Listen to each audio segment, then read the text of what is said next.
কিন্তু মনে রাখবেন, ইসলাম ছিল, ইসলাম আছে, ইসলাম থাকবে। কোরআন ছিল, কোরআন আছে, কোরআন থাকবে। কথা বলেন ঠিক কিনা? মাঝে মধ্যে কিছু ঝড় তুফান আসবে। কি আসবে? কথা বলেন, ঝড় তুফান আসবে। ইসলামের ইতিহাস পর্যবেক্ষণ যদি আপনি করেন, আমাদের সামান্য ঝড় তুফান এই 2 দিন ধরে ইস্কন ফিস্কনে একটু ফুসি দেয়, একটু ধাক্কা দেয়, একটু ফু দেয়, একটু কাশি কুশি দেয়, তাতে আমরা চিন্তিত হয়ে গেছি। এগুলো কিচ্ছু না। বাংলাদেশ না, সারা পৃথিবীর মুসলমান যদি ঐক্যবদ্ধ হয়, মুসলিমদের সামনে দাঁড়ানোর মতো কোনো শক্তি পৃথিবীতে নাই, কখনোই ছিল না। আজকে শুনলাম, খবরে শোনা যায় তারা বাবরি মসজিদ শহীদ করলো, একটা কথা বলে যে বাবরি মসজিদের নিচে মন্দির ছিল। আবার তারা নতুন করে বলতেছে যে হযরত খাজা মাইনুদ্দিন চিশত আজমারি সঞ্জরি রহিমাহুল্লাহ দরগাহের নিচে মন্দির ছিল। তারা এই দরগা ভাঙ্গার জন্য উগ্রবাদ, হিন্দুত্ববাদ, ইস্কন ফিস্কন যাই বলেন, তারা এটা নিয়ে মাঠ গরম করতে চেষ্টা করতেছে। এরা জানে না তাদের 14 পুরুষও খাজা বাবা আজমিরির সাথে যুদ্ধ করে টিকতে পারে নাই। তাদের 14 পুরুষও পারে নাই। তাদের 14 পুরুষও তাদের রাজা পৃথিবীরাজ লক্ষ লক্ষ সৈন্য নিয়ে খাজা আজমিরি রহিমাহুল্লাহের সাথে যে যুদ্ধ করে টিকতে পারে নাই। 850 বছর কেন, 1000 বছরের ইতিহাসে তারা পারে নাই, কখনোই পারবে না। তারা জানে না যে কোথায় তারা হাত দিতে চাচ্ছে, তারা বুঝে না। সুলতান মাহমুদ গজনবী সুদূর আফগানিস্তানের গাজনি থেকে এসে তাদের সোমনাথ মন্দির দখল করে নিয়ে তা উচ্ছেদ করে দিয়েছে। ওরা জানে না সুলতান মাহমুদ গজনবীর উত্তরসূরিরা এখনো পৃথিবীতে বেঁচে আছে। কথা বলেন ঠিক কিনা? হয়তো তারা জানে না যে সুলতান গাজী সালাউদ্দিন আইয়ুবীর মতো কোন মুসলিম বীর কোন ঘরে জন্ম নিয়ে বসে আছে, তারা জানেই না। আবার বলি, দিন আছে, দিন থাকবে। ইসলাম আছে, ইসলাম থাকবে। কোরআন আছে, কোরআন থাকবে। রসুল ছিলেন, রসুলের আদর্শ কিয়ামত পর্যন্ত থাকবে। নবীর গোলামরা পৃথিবীতে কিয়ামত পর্যন্ত টিকে থাকবে। কথা বলেন ঠিক কিনা? চিন্তিত হওয়ার কিছু নেই। মাঝে মধ্যে এইগুলি 2-4টা আসবে, আবার দেখবেন ও বাতাসের সাথে ভেসে চলে গেছে, পানির সাথে ভেসে চলে গেছে। এগুলো কিচ্ছু না, মনোযোগ দিন। তো পৃথিবীতে বহু ধর্ম আছে, এক এক ধর্মের এক এক বিশ্বাস নিয়ে তারা বেঁচে আছে। বলেন, দিন শেষে আমরা কার কাছে চলে যাব? আল্লাহর কাছে। একসাথে বলতে হবে, কার কাছে? আল্লাহর কাছে। হিন্দু কার কাছে যাবে? আল্লাহর কাছে। না, তাদের বিশ্বাসে একটা বিশ্বাস আছে, তারা আল্লাহর কাছে বিশ্বাস করে না, তাদের একটা বিশ্বাস আছে। আমি বলি, কোনো ধর্ম নিয়ে কটাক্ষ না, তারা তাদের সেই বিশ্বাস নিয়ে থাকো। কবি জীবনানন্দ দাশ একটা কবিতা লিখছে, আবার আসিব ফিরে ধানসিঁড়িটির তীরে, নবান্নে এ বাংলায় হয় শালিকের বেশে। বুঝছেন? আবার আসিব ফিরে ধানসিঁড়িটির তীরে, এই বাংলায় নবান্নে হয়তো শালিকের বেশে। এরকম একটা কবিতা জীবনানন্দ দাশের লেখা আছে। কবি তার ধর্মের বিশ্বাস কবিতার ছন্দে ফুটিয়ে তুলছে। মনোযোগ দিয়ে, কবি যেহেতু তার ধর্মের অনুসারী, অতএব সে তার ধর্ম নিয়ে লিখতেই পারে। কিন্তু তাদের বিশ্বাস হচ্ছে মানুষ মারা যাওয়ার পরে আবার পৃথিবীতে ফিরে আসবে। যদি ভালো কাজ করে তাহলে তাদের ভগবান তাদেরকে পৃথিবীতে পাঠাবে, এই জ্ঞানী করে, রাজা করে, বাদশা করে, এগুলি করে তাদেরকে আবার পৃথিবীতে পাঠাবে। আর যদি তারা খারাপ কাজ করে যায় তাহলে ভগবান তাদেরকে আমার পৃথিবীতে পাঠাবে শিয়াল করে, কুত্তা করে, পাখি করে, বিড়াল করে, বান্দর বানাইয়া। এটা তাদের বিশ্বাস। এই জন্য কবি তার ছন্দে লেখছে, আবার আসিব ফিরে ধানসিঁড়িটির তীরে, নবান্নে বাংলায় হয়তো শালিকের বেশে, না কাউয়ের বেশে, নয় বিড়ালের বেশে। তার ভাষায় সে লেখছে। বলেন, আমাদেরকে কি ফিরে আসার আর কোনো সুযোগ আছে? আমি একটা আয়াত দিয়ে আল্লাহর চূড়ান্ত সিদ্ধান্তগুলি আপনাদেরকে জানাই দিচ্ছি। একসাথে বলেন তো আল্লাহু আকবার।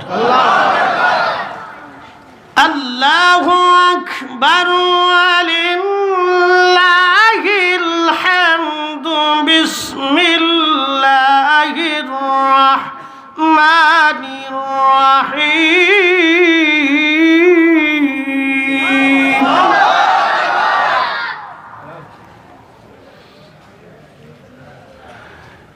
কাইফা তাকফুরুনা বিল্লাহি ওয়া কুনতুম আমওয়াতা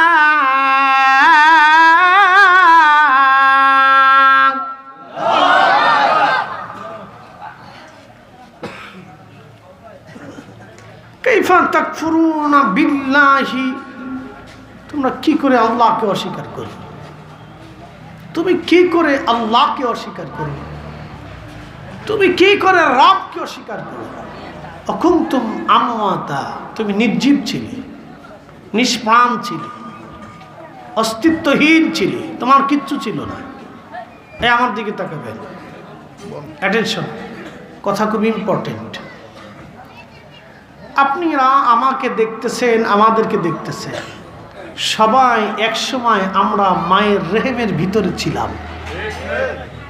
কথা চির সত্য, ইউনিভার্সাল ট্রুথ, একবার চিরন্তন সত্য কথা। আমরা সবাই এক সময় কোথায় ছিলাম? মায়ের রেহেমে, মায়ের রেহেমের ভিতরে ছিলাম, ছোট্ট একটু রেহেমের জগতের ভিতরে ছিলাম। এখানে আল্লাহ আমাদেরকে রেখেছিলেন, মায়ের সবাই ছিলাম, চিরন্তন সত্য।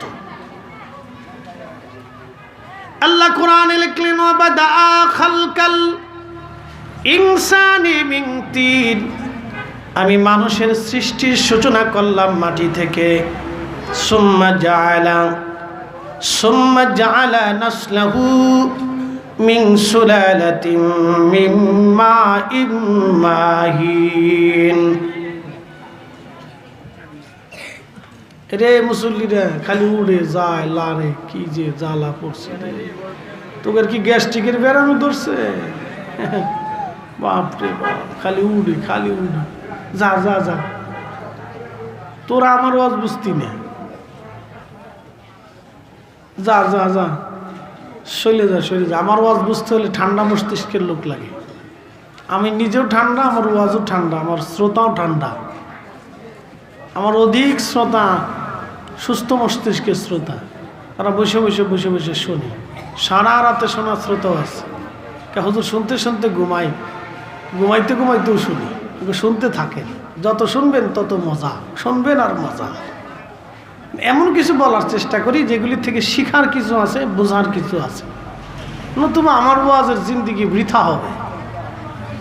আমরা যেই মসলকেরই হই, যেই সিলসিলারই হই, ঘুরে ফিরে কিন্তু এই কোরআনে যাহা লেখা আছে তাহাই মানতেই হবে।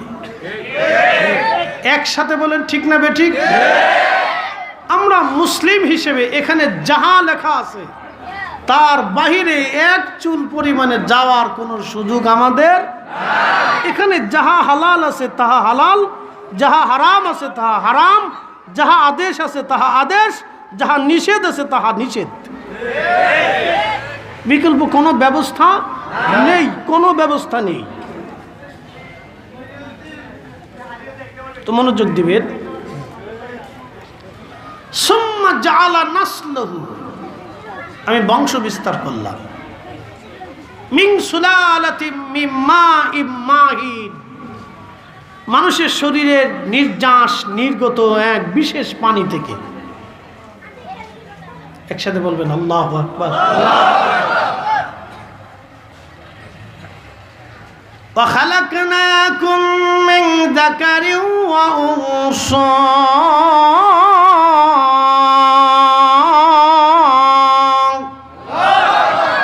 তোমাদেরকে সৃষ্টি করছে একজন পুরুষ একজন নারী থেকে। এই জন্য আপনাদেরকে বলি বৈবাহিক বন্ধনটা, আপনাদেরকে বলি বৈবাহিক বন্ধনটা যেন পবিত্র হয়। আমাদের দেশে বিয়ে যখন হয় তখন ওই ড্যাক সেট বাজে সারা রাত, কুকু কুকু কুকু কুকু কুকু কুকু কুকু। সারা রাত্রে ডেকসেটে যদি কুকু কুকু হয় তো বিসমিল্লাতেই তো কুকু কুকু শুরু হয়ে গেল। কথা বুঝেন নাই আপনারা? এই আমাকে দেখতেছেন, আমি আমার বাবার একটা পরিচয় পেয়েছি। কেন? পবিত্র বৈবাহিক বন্ধনের কারণে আমি সন্তানের পরিচয় পেয়েছি, আমার ভাই পেয়েছি, আমার বোন পেয়েছি, আমার চাচা পেয়েছি, দাদা পেয়েছি, নানা পেয়েছি, আমার ফুফু পেয়েছি, খালা পেয়েছি, খালাতো ভাই পেয়েছি, বোন পেয়েছি, মামাতো ভাই বোন পেয়েছি, আমার বাচ্চা পাবো, নাতি পাবো, বংশ পাবো, সব পাবো একটা বৈবাহিক মিলন, বৈবাহিক বন্ধনের মাধ্যমে। সেটা আমার আব্বা এবং আম্মার বৈবাহিক বন্ধনের মাধ্যমে আল্লাহ আমাকে দুনিয়াতে একটা সুন্দর পরিচয় দিছে। এই বৈবাহিক বন্ধনটা শুরু করার আগে যেন এটা পবিত্রতা থাকে। কি থাকতে হবে? পবিত্রতা থাকে। আমরা দেশের বিবাহে তো আজারে বাজারে বাজারে যেখানে সেখানে হয়। আল্লাহ রসুলের বিবাহের পদ্ধতি ছিল আল্লাহর ঘর মসজিদে, এটা ছিল সুন্নাহ রীতি, মসজিদে বিবাহ হবে। বলেন তো, মসজিদে যদি বিবাহের কার্য অনুষ্ঠান হয় তাহলে মসজিদে কেউ কি অজু ছাড়া ঢুকতে পারবে? আমার দেশের বহু কাজী আছে বিয়ে পরে মুতি ফানি লয় না, হিসাব করে ফানি লয় না, বহু কাজী বিয়ে পড়ায়। এতারা আইনে আগে নদীর ভিতরে ফগরের ভিতরে ভালো করে শুভাবেন, শুভে গোসল করে একত্রিত পাক সাপ হইয়া। বুঝতে পারছেন? আপনাদেরকে এই জন্য বলতেছি, এগুলি বুঝতে হবে, আমাদেরকে শিখার দরকার। আল্লাহ রসুলের সুন্নাহ রীতি ছিল মসজিদের ভিতরে বৈবাহিক বন্ধন, পবিত্র বন্ধনটা চালু করা। আমরা যেন এগুলি করতে পারি, আল্লাহ তৌফিক বলে না আমি। আর মেয়েদেরকে শ্বশুরবাড়ি পাঠানোর সময় পর্দার সাথে পাঠানো। কিসের সাথে? একসাথে জোরে বলেন, কিসের সাথে? বউ বলে আরেকজনের দুলাভাই কোলে করে আনে। আমাদের হাসিস নে বলা পায়, তোরা হাসিস নে, সত্য কথা বলতেছি। আপনার স্ত্রী আরেকজনে কোলে নিবে কেন? ছি ছি ছি ছি, আস্তাগফিরুল্লাহ আল-আযীম, লা হাওলা ওয়ালা কুওয়াতা ইল্লা বিল্লাহ। এটা হবে কেন? এটা হর তো কথা না। ওয়া খালাকনাকুম মিন যাকারিন ওয়া উনসা, একজন পুরুষ একজন নারীর মাধ্যমে আমি পৃথিবীতে মানব জাতির বংশ বিস্তার করছি। সুম্মা জাআলা নাসলাহু মিন সুলালাতিন মিন মাইন মাহিন, এক নির্যাস নির্গত পানি, সেটা বাবার পৃষ্ঠদেশ বা মায়ের বক্ষদেশ থেকে একত্রিত হয়ে মায়ের রেহেমের ভিতরে এক জায়গায় জমা হল। আল্লাহু আকবার। প্রিয় বাখনগরবাসী, রব্বুল আলামিন মায়ের রেহেমের ভিতরে যখন বিশেষ পানিটাকে আল্লাহ একত্রিত করলেন, 40 দিন পর্যন্ত আল্লাহ রিফাইন করলেন। 40 দিন পর্যন্ত পানিটাকে রিফাইন করার পরে 40 দিন পরে ওই পানিটা রক্তপিণ্ড হয়ে গেল। আমার আল্লাহ বললেন, খালাকাল ইনসানা মিন আলাক, আমি মানুষ তৈরি করেছি রক্তপিণ্ড থেকে। মনোযোগ দিবেন, পানিটাকে আল্লাহ 40 দিন মায়ের রেহেমের ভিতরে রিফাইন করে করে আল্লাহ রক্তপিণ্ড বানালেন। রক্তপিণ্ডটা হওয়ার পরে আরো 40 দিন পর্যন্ত আল্লাহ রিফাইন করলেন। 40 দিন পর্যন্ত মায়ের পেটের ভিতরে আল্লাহ রিফাইন করে করে করে করে আমার রব আমার আল্লাহ গোশত খণ্ড বানাইলেন। এই জন্য আল্লাহ বললেন, কাইফা তাকফুরুনা বিল্লাহি ওয়া কুনতুম আমওয়াতা,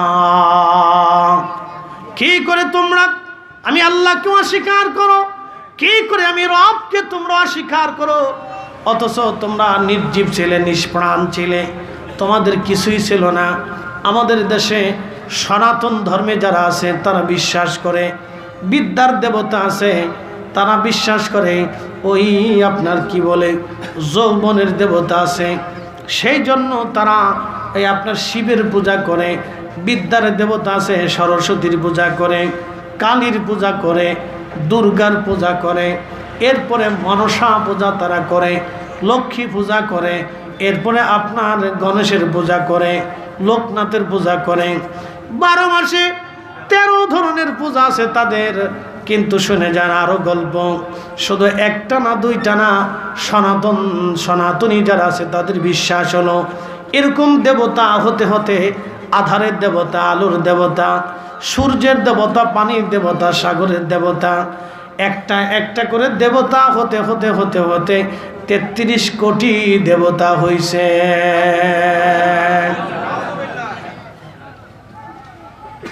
কত কোটি হয়েছে? তাদের ধর্ম বিশ্বাস, আমি এটা নিয়ে কটাক্ষ করব না, কারণ কোনো ধর্ম নিয়ে কটাক্ষ করে কাউকে আল্লাহর পথে ডাকা যায় না। তো ৩৩ কোটি দেবতা তাদের বিশ্বাসে হয়েছে। এখন আমি আপনাদেরকে বলি, সারা পৃথিবীতে হিন্দু বা সনাতনী কত আছে? 100 কোটি প্লাস। 100 কোটি প্লাস। আমি সারা ওয়ার্ল্ডে 100 কোটি প্লাস ধরলাম, আমি এই 120 কোটি ধরলাম। তাহলে যদি 33 কোটি দেবতা হয়, তাহলে এক একজন দেবতা কতজন করে বান্দা ভাগে পাইল? কথা বুঝেন নাই মনে হয়? এক একজন দেবতা বান্দা পাইল কয়জন? গুণ করস না কে রে? না বুঝোস না? কয়জন কইছে পাইছে? 3 জন করে না? তেসারা 12, 3 জন করে পাইছে। তাহলে এক একজন দেবতা বান্দা ভাগে পাইছে 3 জন। জোরে বলেন কয়জন? গুণন হিসেবে। আবার বলি, সনাতনীদের বিশ্বাস অনুযায়ী দেবতা আছে 33 কোটি। তো 33 কোটি যদি হয়ে থাকে, তাহলে এক একজন বান্দা ভাগে পাইলে কতজন করে? 3 জন করে। আমাদের ইসলামে এই যে কোরআন আপনারা আমার সামনে দেখতেছেন, এটা যে আল্লাহর কালাম, আপনাদের কি এতে কোনো সন্দেহ আছে? কার কালাম? কার কালাম? এই কালামটা আমার রব তার হাবিবের কালবের ভিতরে নাজিল করতেন। যখন কোরআন আসতো, এখানে উলামা ইকরাম আছেন, আমার চাইতে বিজ্ঞ উলামা ইকরাম আছেন, যারা উস্তাদুল আসাতিজা মাদ্রাসায় পড়ান, আমি তাদের কাছে ছাত্রের মতোই ধরে নেন। তো কোরআন যখন আসতো, ঠিক তখনই এই কোরআন শরীফ আসার সময় আল্লাহর নবী ঘেমে চুপসে যেতেন। উটের পিঠে বসা থাকলে উটের পিঠ বাঁকা হয়ে পাগুলি মাটির মধ্যে দেবে যেত। একসাথে বলা যাবে আল্লাহু আকবার। তো কোরআন আসার পরে নবীজি তখন এই সাধারণ পরিবেশে আসার পরে আল্লাহর নবী সাহাবায়ে কেরামকে বলতেন, সাহাবীরা, এই যে আল্লাহ এই কোরআনে এটা বলছেন যে কাইফা তাকফুরুনা বিল্লাহি ওয়া কুনতুম আমওয়াতা, তোমরা কি করে আল্লাহকে অস্বীকার করো, অথচ তোমরা নির্জীব ছিলে, নিষ্প্রাণ ছিলে, তোমরা অস্তিত্বহীন ছিলে। ফাআহইয়াকুম, আমি আল্লাহ তোমাদেরকে অস্তিত্ব দিয়েছি। একসাথে বলা যাবে সুবহানাল্লাহ। এখন প্রশ্ন, সাহাবায়ে কেরাম কি আগে আল্লাহ চিনছে না আগে নবী চিনছে? নবী। বুঝে থাকলে জবাব দিবেন। নবী। সাহাবায়ে কেরাম কি আগে আল্লাহ দেখছে না আগে নবী দেখছে? নবী। জোরে বলেন, সাহাবীরা কি আগে আল্লাহ দেখছে না আগে নবী দেখছে? নবী। নবী বলছেন এটা কোরআন, সাহাবীরা বিনা বাক্যে বিশ্বাস করছে এটাই কোরআন। নবী বলছে এটা আমার হাদিস, সাহাবায়ে কেরাম বলছে এটা রাসূলের হাদিস। নবী বলছেন এটা কোরআন, সাহাবীরা বলছে এটা কোরআন। নবী বলছেন এটা আল্লাহ বলছে, সাহাবীরা বলছে এটা আল্লাহ বলছে। নবী বলছেন কবরে সওয়াল হবে, সাহাবীরা বিশ্বাস করছে হ্যাঁ কবরে সওয়াল হবে। নবী বলছেন কবরের একটা জিন্দেগি আছে, সাহাবায়ে কেরাম বিশ্বাস করছে হ্যাঁ কবরের জিন্দেগি আছে। নবী বলছেন আখিরাত হবে, সাহাবায়ে কেরাম বিশ্বাস করছে হ্যাঁ আখিরাত হবে। নবী বলছেন আখিরাতে হাউজে কাউসার হবে, মিজান পাল্লা হবে, এবং ডান হাতে বাম হাতে আমল হবে, ফুলসিরাত হবে। আল্লাহর নবী সাহাবীরা বিনা বাক্যে তাহা বিশ্বাস করে নিয়েছেন। নবী বলছেন আমি সপ্ত আসমান পাড়ি দিয়ে সিদরাতুল মুনতাহা হয়ে জান্নাত জাহান্নাম ঘুরে দেখে আল্লাহর সাথে দিদার করে আবার ঘরে চলে আসছি, তখন অজুর পানি গড়াচ্ছে, আমার মেরাজ হয়েছে। সাহাবায়ে কেরাম বিনা বাক্যে বিশ্বাস করে নিয়েছে। কথা কোন ঠিক না বেঠে? সাহাবীরা আগে নবী মানছে। জোরে বলেন, জোরে বলেন। আগে রাসূল মানছে।